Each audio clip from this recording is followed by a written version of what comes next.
Assalamualaikum warahmatullahi wabarakatuh.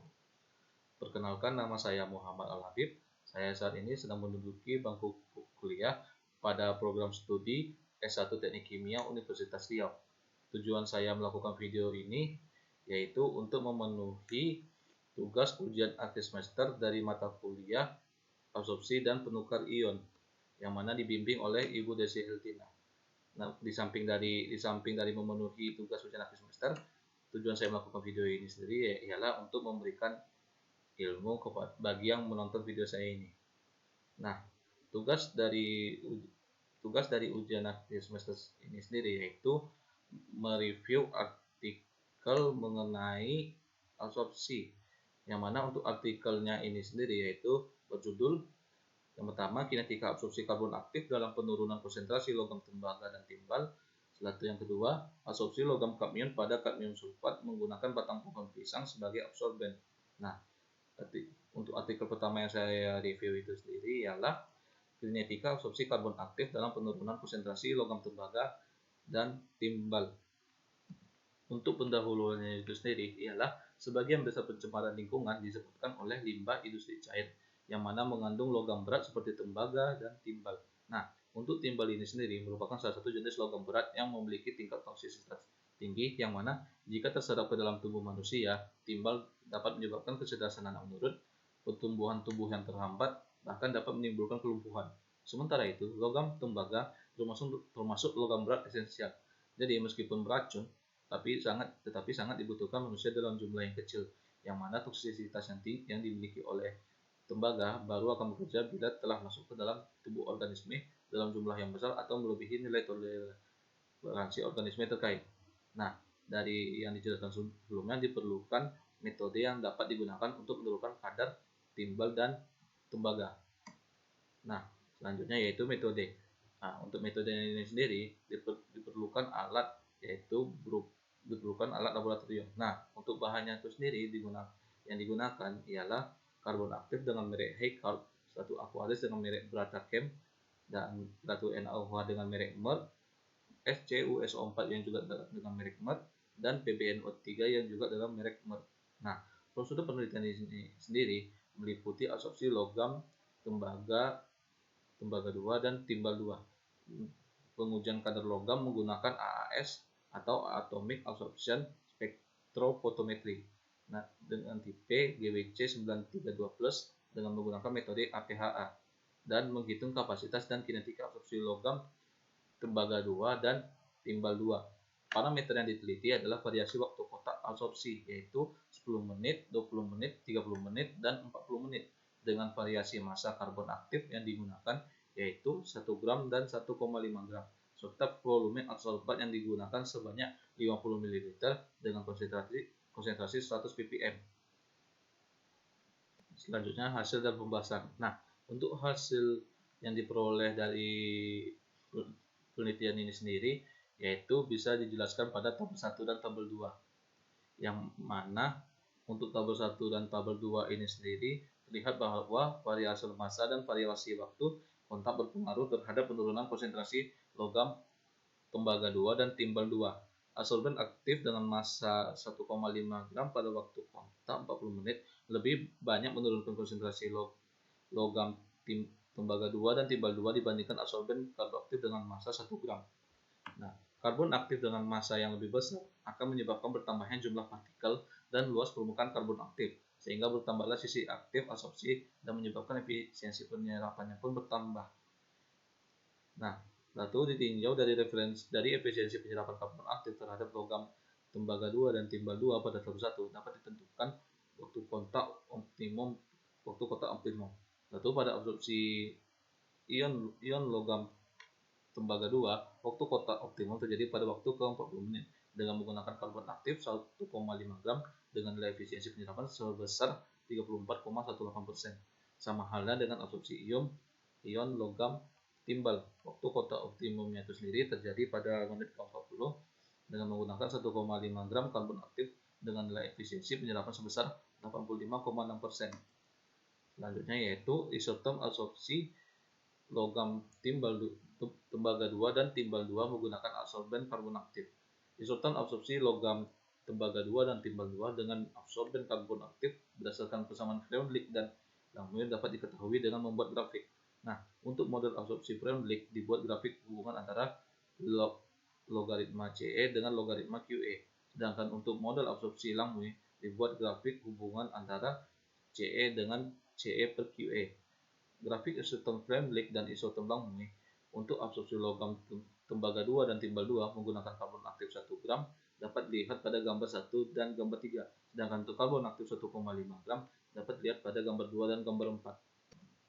Pada gambar 1 ini sendiri dapat dilihat linearitas dari isotom Freundlich lebih besar 0,0153 daripada linearitas dari isotom Langmuir yaitu 0,985 dan 0,9732 sehingga dapat dikatakan bahwa absorpsi logam tembaga 2 menggunakan karbon aktif 1 gram mengikuti model isotom Freundlich.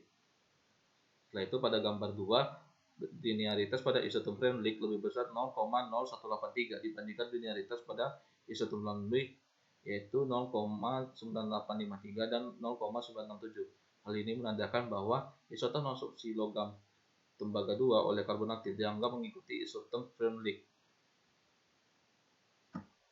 Yang mana jika absorpsi mengikuti tipe isotom Freundlich, maka absorpsi berlangsung secara fisiosopsi multilayer. Mekanisme fisiosopsi memungkinkan terjadinya ikatan antar ion logam yang terdapat dalam larutan. Selain ikatannya dengan absorben, kedua ikatan tersebut hanya terikat oleh gaya van der Waals, sehingga ikatan antara absorbat dengan absorben bersifat lemah. Hal ini memungkinkan absorbat leluasa bergerak hingga akhirnya berlangsung proses absorpsi banyak lapisan. Lalu pada gambar 3 dapat dilihat linearitas dari isotom Langmuir lebih besar 0,0044 daripada linearitas dari isotom Freundlich yaitu 0,99 dan 0,9955 sehingga dapat dikatakan bahwa absorpsi logaritma timbal 2 menggunakan karbon aktif 1 gram mengikuti model isotom Langmuir. Setelah pada gambar 4 dijelaskan bahwa linearitas pada isotom Langmuir lebih besar 0,0041 dibandingkan linearitas pada isotom Freundlich yaitu 0,9994 dan 0,9953. Hal ini menandakan bahwa isotom absorpsi logam timbal 2 oleh karbon aktif dianggap mengikuti tipe isotom Langmuir. Model isotom Langmuir mengasumsikan bahwa permukaan absorben adalah homogen dan besarnya energi absorpsi ekuivalen untuk setiap situs absorpsi. Nah, absorpsi secara kimia atau kemisopsi terjadi karena adanya interaksi antara situs aktif absorben dengan zat terabsorpsi dan interaksi hanya terjadi pada lapisan penyerapan tunggal atau monolayer absorption pada permukaan dinding sel absorben. Selanjutnya yaitu kinetika absorpsi logam tembaga 2 dan timbal 2 menggunakan absorben karbon aktif. Nah, kinetika absorpsi logam tembaga 2 dan timbal 2 menggunakan absorben karbon aktif dapat diketahui dengan menggunakan grafik. Nah, grafik untuk orde 1 dibuat dengan memplot antara logaritma normal CE dengan variasi waktu kontak yaitu menit, dan untuk orde 2 dibuat dengan memplot antara seper CE dengan variasi waktu kontak yang juga dalam menit. Nah, untuk yang bagian pertama yaitu kinetika absorpsi logam tembaga 2 yang mana untuk grafik orde 1 dan orde 2 absorpsi menggunakan karbon aktif 1 gram dapat dilihat pada gambar 5 yang mana gambar 5 pada di bawah, dan untuk karbon aktif 1,5 gram dapat dilihat pada gambar 6 yaitu pada gambar selanjutnya. Yang mana untuk gambar 5 ini sendiri hasilnya itu sendiri dapat ditentukan parameter kinetika absorpsi yang mana bisa dilihat dari tabel 3. Nah, begitu juga dengan gambar 6 yaitu bisa dilihat pada tabel 3. Nah, untuk tabel 3 ini sendiri dijelaskan pada slide selanjutnya. Yang mana untuk tabel 3 itu sendiri mungkin penjelasannya bisa kita di slide berikutnya. Mungkin satu berdasarkan data perhitungan parameter kinetika absorpsi pada tabel 3 dapat diketahui bahwa karbon aktif 1 gram dan 1,5 gram terhadap logam tembaga 2 mengikuti model kinetika absorpsi orde 2 yang mana itu ditandai dengan nilai koefisien determinasi R pangkat 2 yang paling mendekati 1. Nah, untuk karbon aktif 1 gram yang memiliki nilai R pangkat 2 0,9935 dengan nilai K 9 kali 10 pangkat min 5 per menit dan karbon aktif 1,5 gram memiliki nilai R pangkat 2 yaitu 0,9914 dan nilai K yaitu 0,00001 per menit. Nilai K merupakan parameter kinetika absorpsi yang memaknai tentang cepat atau lambat suatu proses absorpsi itu berlangsung. Makin kecil nilai K, maka cepat proses absorpsi berlangsung. Baik, selanjutnya yaitu kinetika absorpsi logam timbal 2. Grafik order 1 dan order 2 untuk absorpsi menggunakan karbon aktif 1 gram dapat dilihat pada gambar 7 dan untuk karbon aktif 1,5 gram dapat dilihat pada gambar 8. Nah, untuk gambar 7 dan gambar 8 itu sendiri seperti yang dijelaskan pada dua slide pertama ini. Nah, itu dijelaskan pada tabel 4. Yang mana untuk tabel 4 ini sendiri yaitu dijelaskan bahwa absorpsi karbon aktif 1 gram dan 1,5 gram terhadap logam timbal 2 mengikuti model kinetika absorpsi order 2, yang mana itu ditandai dengan nilai koefisien determinasi R pangkat 2 yang paling mendekati 1. Nah, untuk karbon aktif 1 gram memiliki nilai R 0,8014 dengan nilai K 0,0009 per menit dan karbon aktif 1,5 gram memiliki nilai R pangkat 2 dengan nilai yaitu 0,8048 dan nilai K yaitu 0,0014 per menit. Proses absorpsi yang mengikuti model kinetika order 2 memiliki makna bahwa kecepatan penyerapan absorben karbon aktif terhadap logam tembaga 2 dan timbal 2 per satuan waktu yaitu dQ per dt berbanding lurus dengan penurunan konsentrasi absorbat yaitu 1 per Ce, sehingga pada awal proses absorpsi memiliki pengurangan konsentrasi larutan yang cukup drastis. Kemudian kecepatan absorpsi terus menurun hingga tercapai kondisi setimbang saat sudah tidak ada lagi logam Cu2, tembaga 2 dan timbal 2 yang dapat terabsorb ke dalam karbon aktif.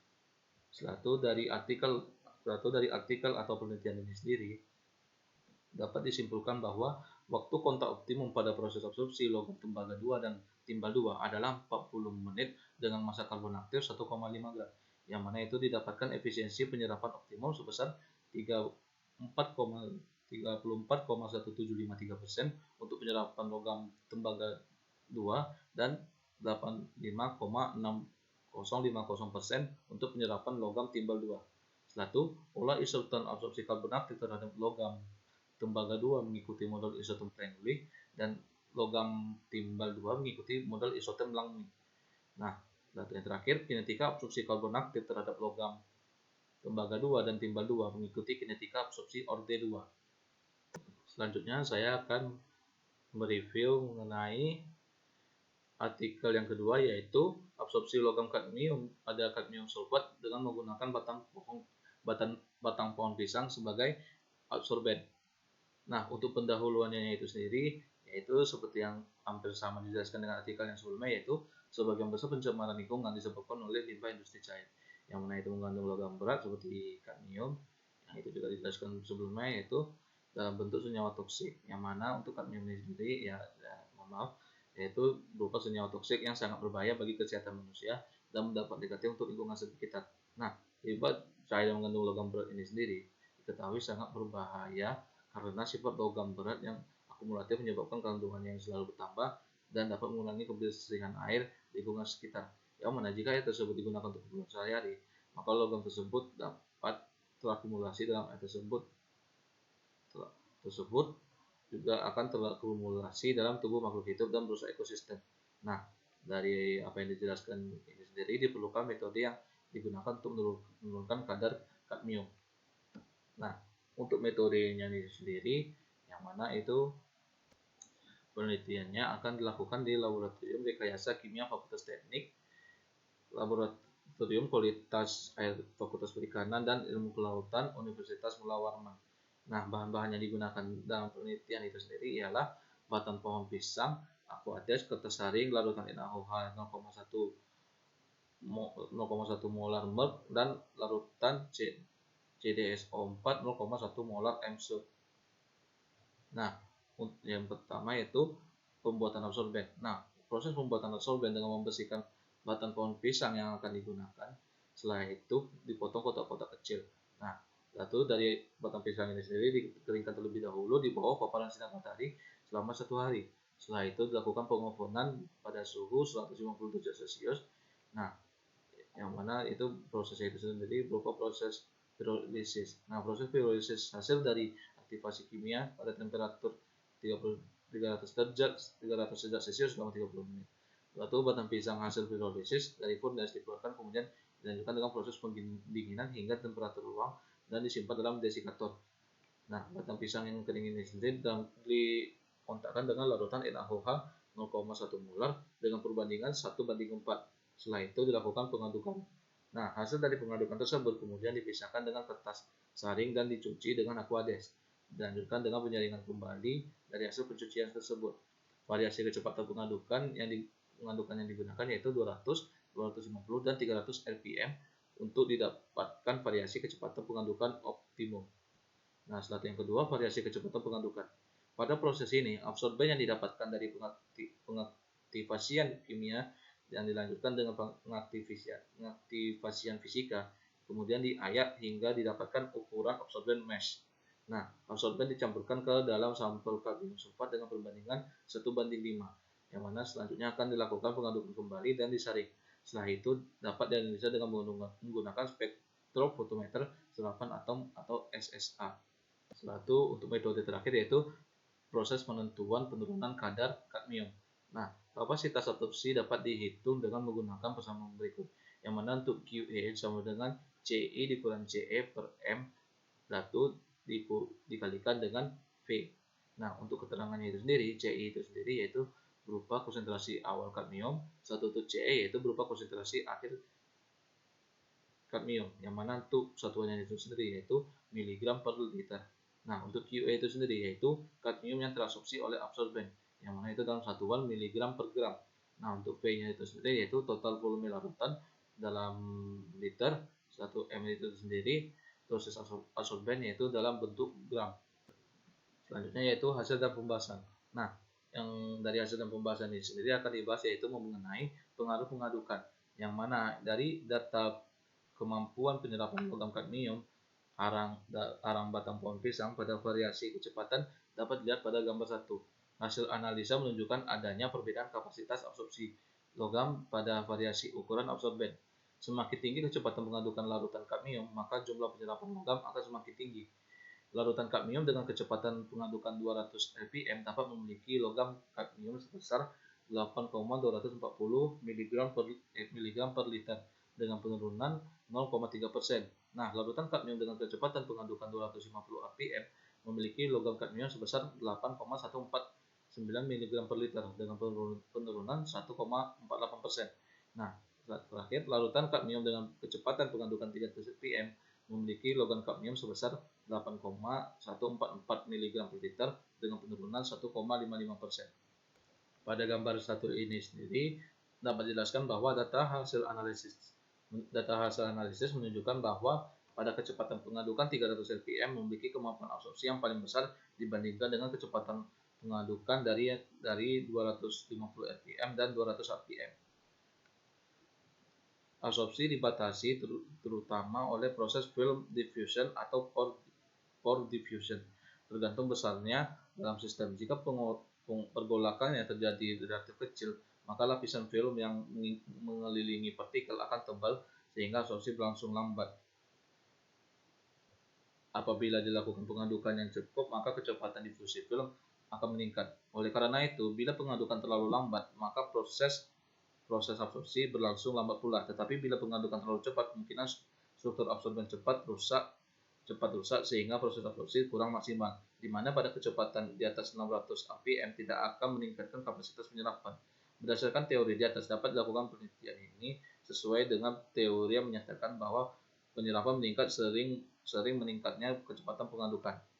Nah, hasil tersebut sesuai dengan pengaruh kecepatan pengadukan, di mana semakin besar kecepatan pengadukan, maka semakin besar nilai efisiensi penyisihan. Hal ini disebabkan karena kecepatan pengadukan yang besar menyebabkan semakin besar kontak antara absorben dengan absorban sehingga daya serap absorben dapat bekerja dengan optimal. Bila pengadukan terlalu lambat, maka proses absorpsi berlangsung lambat pula. Tetapi bila pengadukan terlalu cepat, kemungkinan struktur absorben cepat rusak, sehingga proses absorpsi kurang optimal. Satu selanjutnya yaitu kapasitas penyerapan. Untuk penentuan kapasitas absorpsi dilakukan untuk mengetahui kemampuan suatu absorben dalam mengabsorpsi suatu absorben. Nah, penentuan kapasitas absorpsi logam kadmium dihitung pada waktu optimum. Nah, pada penelitian ini waktu optimum yang diperoleh yaitu 60 menit. Nah, pada gambar 2 di slide selanjutnya merupakan grafik kapasitas penyerapan.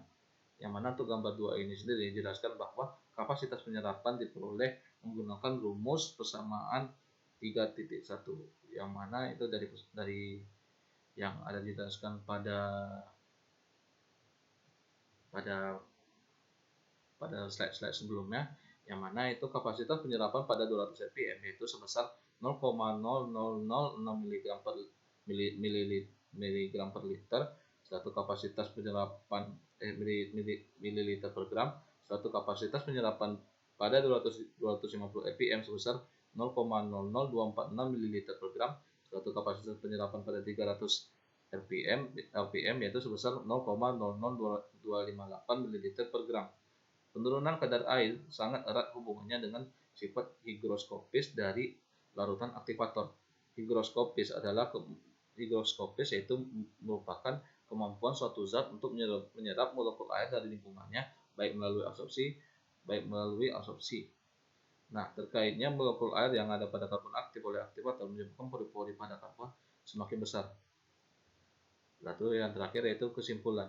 Yang mana untuk kesimpulan dari artikel dari penelitian ini sendiri yaitu kandungan logam berat kadmium yang terdapat pada kadmium sulfat yaitu sebesar 8,272 mg per liter.